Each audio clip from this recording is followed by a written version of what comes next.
Hello friends, welcome to my YouTube class.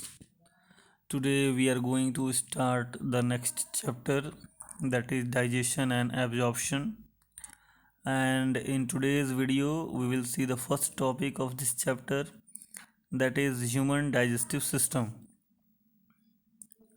Structure of human digestive system. The system that helps in complete process of digestion by mechanical and biochemical method is called digestive system. तो ऐसा system body का जो mechanical और biochemical method से हमारे food को digest करते हैं, that is called as digestive system.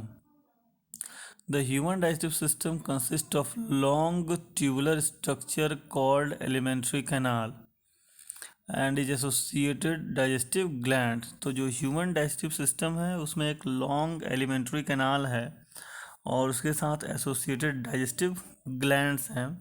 यहाँ पे एलिमेंट्री कैनाल की स्पेलिंग मिस्टेक है, that is a. Now human digestive system का डायग्राम आप लोग बचपन से बनाते आ रहे हो. This one is the diagram for the human digestive system. It consist of parotid gland, pharynx, esophagus, stomach, intestine, large intestine, and rectum and anus. And the associated glands are liver, gallbladder, pancreas. So this is the figure for digestive system in the human. Now the alimentary canal. Alimentary canal is a long tube of about 8 to 10 meters in length with muscular walls and varying diameter. Varying diameter यहाँ कहने का मतलब ये है कि जो alimentary canal है वो 8 से 10 मीटर लंबा है. तो पूरे लंबाई में मतलब पूरे लेंथ में 8 to 10 मीटर्स का जो लेंथ है वो पूरे लेंथ में उसका जो डायमीटर है वो अलग अलग जगह पे अलग अलग है. It begins with an anterior opening that is called as mouth. जो एंटीरियर ओपनिंग है एलिमेंट्री कैनाल का उसको माउथ कहलाता है. एंड पोस्टीरियर ओपनिंग जो है that is called as anus. तो structure of wall of alimentary canal, अगर एलिमेंट्री कैनाल का हम टीएस लेंगे, ट्रांसवर्स सेक्शन लेंगे, तो उसका कुछ ऐसा स्ट्रक्चर बनेगा. इसके अलग अलग लेयर हैं. तो the outer most layer is serosa, then circular muscles हैं और देन लॉन्गिट्यूडनल मसल्स हैं. तो सर्कुलर मसल्स और लॉन्गिट्यूडनल मसल्स मिला करके सेकेंड लेयर बनता है, that is called as muscularis. Then submucosa and last is mucosa. So these are the different layers of the wall of alimentary canal. Now structure of wall of alimentary canal. तो अभी हमने जो diagram दिखाया वही है कि इसका पहला है serosa. It is the outer most layer and is made up of thin mesothelium with some connective tissue. दूसरा मस्कुलरिस लेयर है. It is the second layer present below the serosa. It contains muscle fiber formed by smooth muscles. It consists of outer longitudinal muscles and inner circular muscle fibers. Third है submucosa. It lies below the muscularis layer and it consists of loose connective tissue. It is richly supplied with nerves, blood and lymph vessels and also with some of the glands in the area of duodenum. And the innermost layer is mucosa. It is the innermost layer lining the human gut or alimentary canal. It is named so because it has a major role in secreting mucus in order to lubricate inner lining of the gut. This layer forms irregular fold called reuse. जो mucosa layer है वो stomach में reuse बनाता है और small intestine में small finger like projection बनाता है जिसको बोलते हैं विलाई. तो दो फोल्डिंग्स हैं. अगर आए स्टमक में क्या modification, that is called as rugae. और स्मॉल इंटेस्टाइन में क्या इसका modification, that is villi. And it also possess gastric glands in the stomach. और म्यूकोसा लेयर ही गैस्ट्रिक ग्लैंड्स को भी पोजेस करता है अगर हम स्टमक को कंसिडर करेंगे तब. Mouth and buccal cavity. Mouth is a slit-like opening bounded by two soft movable lips. It opens into vestibule, that is space enclosed between lips and cheeks externally, and gums and teeth internally, which opens to the buccal or oral cavity. The buccal cavity has two main components. The first is teeth and second is the tongue. तो teeth के बारे में देखते हैं. तो mammalian teeth are characteristic by the following three features. तीन अलग अलग फीचर्स हैं. Teeth are fixed in socket. जो टीथ हैं मैमल्स के वो सॉकेट में फिक्स्ड होते हैं. They have well developed root. उनके वेल डेवलप्ड रूट होते हैं. And they are implant deeply into the jaw bone. Jaw bone में डीपली इम्प्लांट होते हैं, जिसको हम लोग बोलते हैं थेकोडोंट. मतलब कि ऐसे टीथ का इम्प्लांटेशन, ऐसे एनिमल्स जहाँ पे टीथ जॉ में फिटेड हो, एम्बेडेड हो, तो हम लोग बोलेंगे थेकोडोंट. उसके बाद है human beings has two sets of teeth at the different time of their life cycle. दो तरह के दांत होते हैं हमारे पास. एक टेम्पोररी टीथ होता है जिसको हम लोग मिल्क टीथ बोलते हैं, और एक परमानेंट टीथ होता है. तो टेम्पोररी टीथ 20 होता है और परमानेंट टीथ 32 होता है. तो अगर ऐसा कंडीशन है तो मैमल्स में, मतलब ह्यूमन बींग्स में ऐसा कंडीशन होता है कि हमारे पास टेम्पोररी टीथ भी होता है और परमानेंट टीथ भी होता है. मतलब लाइफ टाइम में दो सेट ऑफ टीथ मिलता है. तो ऐसे कंडीशन को हम लोग बोलते हैं डाइफायोडोंट. उसके बाद जो एडल्ट ह्यूमन बीइंग है उसमें 32 परमानेंट टीथ होते हैं. बट इन 32 परमानेंट टीथ के शेप, साइज और टाइप बिल्कुल अलग अलग होते हैं. पता ही आपको कि हमारे दांत जो हैं इंसीजर्स होते हैं, कैनाइंस होते हैं, प्री मोलर्स होते हैं और मोलर्स होते हैं, सब अलग अलग होते हैं. तो that is called as heterodont. तो अगर अलग अलग टाइप के शेप साइज होंगे तो हेट्रोडोंट होते हैं. और बेस्ट एग्जांपल है ह्यूमन बीइंग. इसके अपोजिट जो होते हैं वो होते हैं होमोडोंट. HOMO, homodont. मतलब कि सारे के सारे टीथ बिल्कुल एक जैसे होंगे. तो इसका एग्जांपल हो जाएगा वेल. और जो डाइफायोडोंट है उसका अपोजिट है मोनोफायोडोंट. मोनोफायोडोंट means only one set of teeth through out the life time. तो दैट उसका एग्जांपल हो जाएगा, दैट इज़ फिर से वेल. तो ये था कुछ टर्म्स टीथ के बारे में. Now dental formula. The dental formula क्या है? The number of each type of teeth can be expressed by a dental formula which is arrangement of the teeth in each half of the upper and lower jaw in order of I, C, P, M and M. I मतलब incisors, C मतलब canines, P, M मतलब premolars और M मतलब molars. मतलब कि हमारे जो mouth है उस माउथ में अपर हाफ या लोअर हाफ कोई भी सेट ले लेंगे और इंसीजर से शुरू करेंगे, फिर उसके बाद कैनाइन काउंट करेंगे, प्री मोलर काउंट करेंगे और मोलर काउंट करेंगे, तो बनेगा डेंटल फार्मूला. तो ह्यूमन बींग्स का डेंटल फार्मूला है 2123/2123. तो this is the dental formula for the human beings. Now tongue. It is muscular organ which is freely movable in the oral cavity. Fold called frenulum attaches the tongue to the floor or oral cavity. The upper surface of the tongue bears small projections called papillae. Some of the papillae bears taste buds. और यही taste buds हैं जो हमको अलग अलग test बताते हैं कि स्वीट है या बीटर है या सॉल्टी है या सॉर है फूड आइटम जो भी हम खाते हैं. फेरिंग्स क्या है? It is a small funnel shaped structure located behind the oral cavity.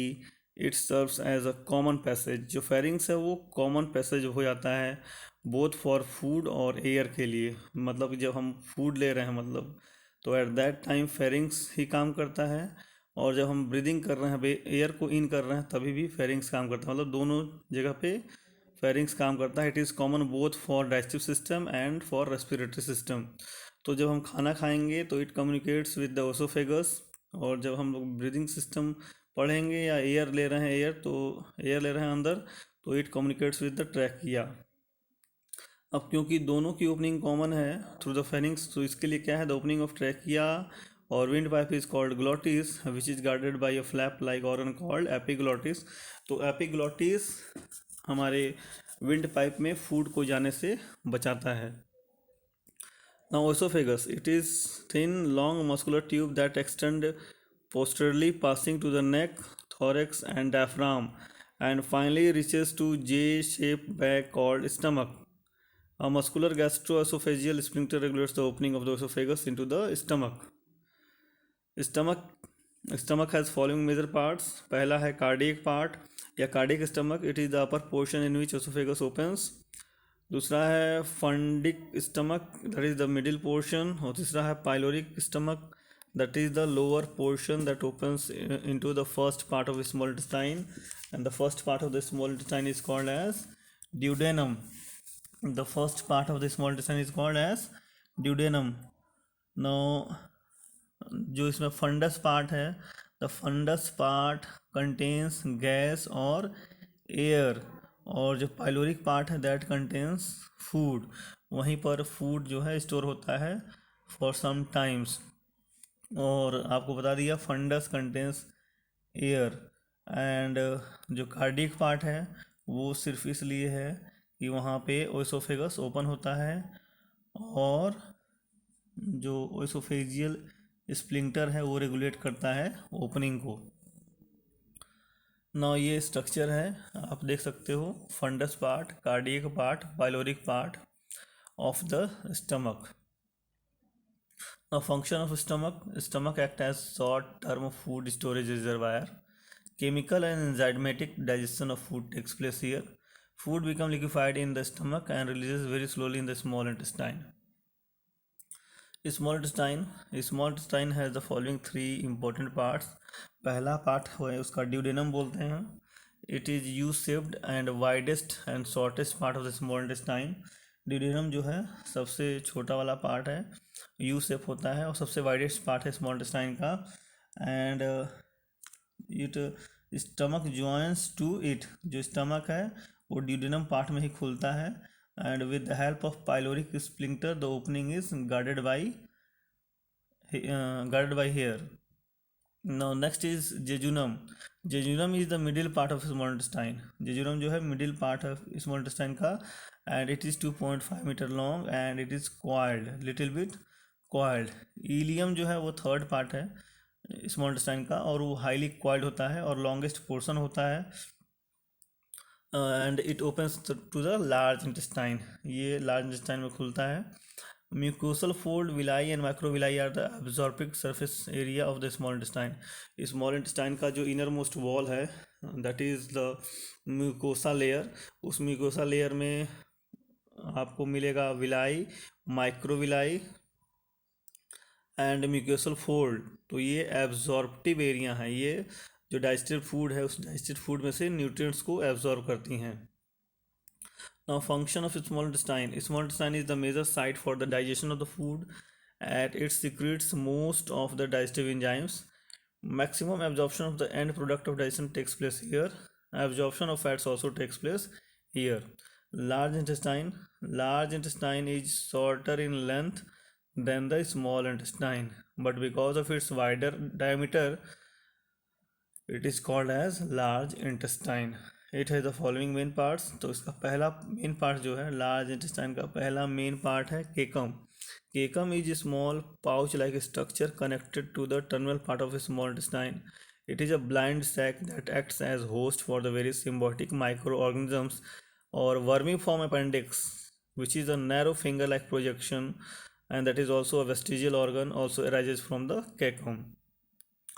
तो केकम के पास एक फिंगर लाइक प्रोजेक्शंस होता है जिसको हम लोग वर्मीफॉर्म अपेंडिक्स बोलते हैं. And that is vestigial organ. Vestigial organ मतलब useless organs of the body. Colon is the second part of the small intestine, large intestine. It is the longest part. जो colon है वो longest part होता है large intestine का, और ये further divide होता है ascending, transverse and descending colon. Rectum is the last part of the large intestine and the descending colon opens into rectum. Rectum acts as a storehouse for the facial matter temporarily, and further it leads to the anal canal which opens to the outside to the anus. So these are the different parts of the large intestine. Now the digestive glands. जो associated glands हैं जो digestion में help करते हैं अपने secretion के through. तो digestive glands में पहला है सलाइवरी ग्लैंड. तो salivary gland secretes saliva and saliva contains different types of enzymes that help in the digestion of the food। और ये हम लोग अभी आगे पढ़ेंगे। और देखते हैं salivary gland are of 3 pairs, 3 pairs होते हैं सलाइवरी ग्लैंड हमारे माउथ में। पहला पेयर को बोलते हैं पैरोटिड ग्लैंड, दूसरे पेयर को बोलते हैं सब मैक्सिलरी ग्लैंड, और तीसरे पेयर को बोलते हैं सब लिंगुअल ग्लैंड। दूसरा जो हमारा डाइजेस्टिव ग्लैंड है वो है लीवर।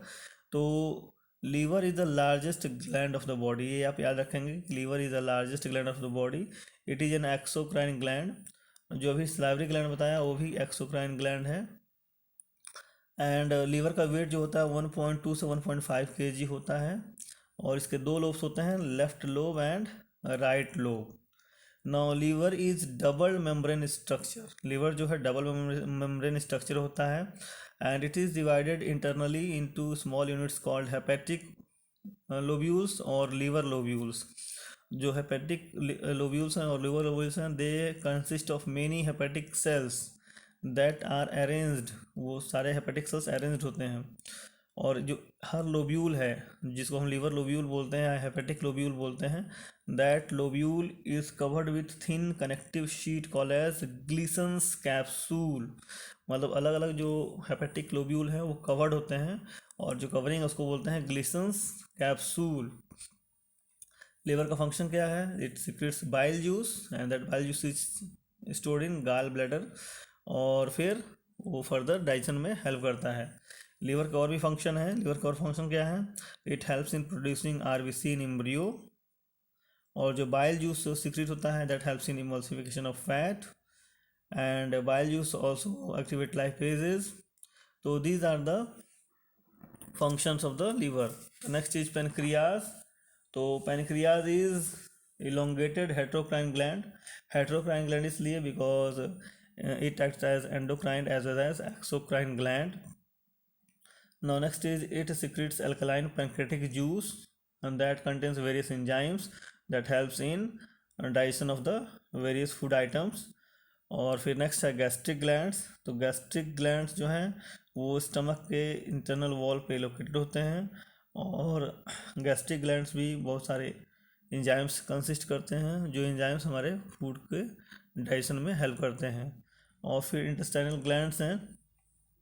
इंटेस्टाइनल ग्लैंड्स भी इंटेस्टाइनल फ्लूइड सिक्रेट करते हैं, और ये इंटेस्टाइनल फ्लूइड हमारे फूड के डाइजेशन में हेल्प करते हैं। तो this much in today's video. Thanks a lot for watching my video.